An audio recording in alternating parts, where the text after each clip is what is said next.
Арма, қадірлі көрермен. Бүгінгі күй керуен бағдарламасы Тайманның Маңғыстау менің қонысым атты күймен басталып отыр. Күймен өрілген керуенде бүгін жер су аттарына арналған ғана шығармалар орындалады. Сонау Маңғыстау күй мектебінің көрнекті өкілі Роза Айдарбаева ат басын бұрдып, сонау Маңғыстаудан арнайы бізге қонаққа келіп отыр. Қошемет көрсетіп қояйық. Роза, қош келдіңіз. Енді сіздің жаңағы тартқан күйіңіз Маңғыстау менің қонысым деген Тайманның күйі. Шындығын айтсам, мен бірінші рет естіп отырмын. Өзім күйші болсам да. Мысалға елде әлде де қаншама дүние, әлі талай әндер, күйлер бар ғой. Осы жаңа Тайман туралы айта отырсаңыз, менің енді естігенім сіздің әкеңіз сияқты ғой. Сол Тайман туралы бір-екі ауыз айта кетсеңіз. Енді әркімнің өзінің бойына біткен қасиеті немесе таланты ол ата-бабадан дариды ғой. Енді әкем Айдарбаев Тайман өте өнерлі адам болған. Енді Маңғыстаудың ар жағынан келетін болсақ, Маңғыстау деген мынау 7 жұрт келіп, 7 жұрт кеткен. Киелі Маңғыстау 362 Бекет атамның жатқан жері деп аңыз қылып айтып жатады. Ол жерде керемет бір аңыз күйлер, айтыс күйлер, сикл күйлер, сол күйлердің бәрі өте жақсы сақталған жер ғой өзі. Соның бәріменен сол әкем сусында өскен, өзінің кішкентай күннен бастап Айдарбай да күй тартқан кісі, сол домбыра жасап беріп, екі баласын тәрбиелеген ғой өнерге. Ал енді Реке, жаңа мен мынау сіз күй тартып отырғанда байқап отырдым. Маңғыстау менің қонысым деген күйіңіз ғой. Жалпы қарап отырсаңыз, мен ана Маңғыстауды енді бір жазда барғаным бар. Өз кезінде Мұрат Өскенбаев атамыздан күй іздеп, сонау Ақшымырау деген жердегі кім, Мимсат деген сыбызғыш аталарын іздеп күйлерін жазып барғаным бар. Жазы енді ыстығы, мен ондай ыстықты көрген жоқпын. Ағаш көп пе бұл жерде? Бізде қуаңшылықтау жер ғой. Соны айтам. Желі көп. Бірақ енді өзі халқы соған үйренген. Сол жаңбыр көп жауса, мына жаңбыр бәле болды деп айтады. Қар жауса да солай. Жаңағы аңсап, сол шөл дала. Енді сол шөл дала болғандықтан көбіне қояқта ел ертеде көп тұрым құрамайтын болған ғой енді. Қазір енді мынау техниканың жетілуіне, заманның ілгерілеуіне байланысты бүткіл байлық, мұнайда, газда, барлық байлық сояқтан табылды ғой. Ақшаның бәрі сояқта деп бір құрдасымыз айтатын. Жұрттар ойлайды екен, Маңғыстаудың адамы түшкіріп қалса мұрнынан тиын атады екен деп. Сол сияқты ол Маңғыстаудың өнерде сондай бір құдіретті, мынау жатқан 7 қайқының әуендері, немесе Адайдың 5 жүйрігі, ауылын рұм қашаған. Соның барлығы байлық, шексіз жатқан байлық. Әрине. Оның бәрі жер асты байлығы, жер үсті байлығы. Ал енді сіздерге мен үлкен творчестволық табыс тілегім келіп отыр. Рахмет. Қолыңызға қуат берсін. Сіз қазір енді мына үлкен ұстаздық қызмет атқарып жатсыз. Өнеріңізді бүлдіршін жас орындаушылар жалғастыра берсін. Сізге үлкен творчестволық табыс тілеп, келесі кездескенше аман сау жүріңіз деп айтқым келіп отыр. Көп рахмет.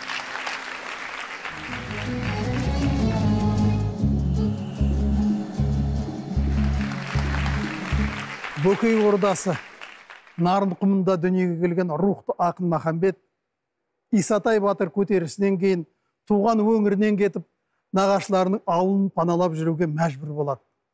Ел арасындағы бір аста Баймағамбет сұлтан оған өзің елден қашып пысып жүріп, еркінсіп сөйлеуің не теңің деп кемсіткен екен. Сол кезде Махамбеттің мен едім, мен нарында жүргенде еңіреп жүрген ер едім деп басталатын жыр осы жерде туыпты. Ақынның жауабына риза болған билердің бірі Махамбеттен күй сұрапты. Сонда Махамбет іштегі ащы ызасын, өзінің туған елге деген сағынышын Қайран нарын атты күймен бейнелеп өрнектеп кеткен екен. Енді осы күйді Қазақстанның еңбек сіңірген әртісі Дина шешеміздің ізбасары Айгүл Үлкенбаеваның орындауында тыңдап көреміз.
Қаратау күй мектебінің бастауында тұрған Сүгір қобызбен де домбыраны да қатар орындаған екен. Содан болса керек, оның күйлерінен қобыздың үні көңіреніп естіліп тұрады.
Қазанғап күйлерінде сылдырап аққан сұлу ағыс, асау толқын, дархан дала мінезі бар.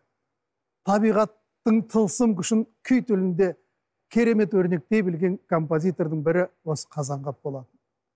Қазанғап бірде жем бойында тұратын Құрманияз деген күйшіні іздеп барады. Келіп Құрманиязбен тасқандан кейін өзінің жем су тасқын атты күйін орындап беріпті. Сонда жолай келе жатқанында жем бойына соғып, сонда табиғаттың дүлей күшін көрдім. Манатау дегеннің баласы суға кетіп, сонда бүкіл елдің күңіреніп жатқанын көрдім деп Қазанғап айтып берген көрінеді. Сонда Құрманияз осы күйді тыңдап отырып, шырағым, бұл жем біздің елдің құты, ал көктем болып су тасығанда елімізге әбігер әкелетін үлкен ағыс су бұл. Сондықтан мына күйің көңілімнен әбден шықты деп ризашылығын беріп, осы күй содан кейін ел арасына тез тарап кеткен көрінеді. Ал енді осы жем суының тасқыны атты күйді сіздерге талантты домбырашы Қазанғап атындағы сайыстың жүлдегері Талап Хамзиннің орындауында тыңдап көріңіз.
қазақ музыкасының алтын қорына енген шоқтығы биік шығармалардың бірі Тәттімбеттің Сар жайлау күйі. Адамның жан дүниесін бірден баурап алатын кесек туынды. Тәттімбеттің Малай Сар жайлауында дүниеге келген әйгілі күйін Әсел Алинаның орындауында тыңдап көрейік.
Ұлытауға бардың ба, олар етін жедің бе деп ел ішінде айтылып жатады.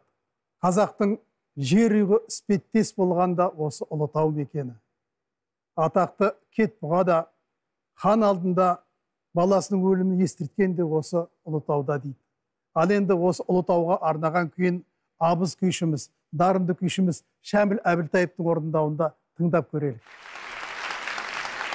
Арқаның арғымақ төс Ұлытауын қасында жүріп қадай ұмытамын. Көз тойып, еңсем өсіп, ұлы жерде жыр құрап жүрегімді жылытамын.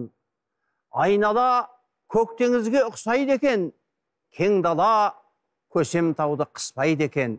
Өзі де ұлылығын ұққандай боп, кеудесін көтеріңкі ұстайды екен. Кәкімбек Салықов.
Қазақтың дәстүрлі өнерін әлемге танытқан Құрманғазының Сарыарқа күйінің шығу тарихы туралы бірнеше аңыз бар.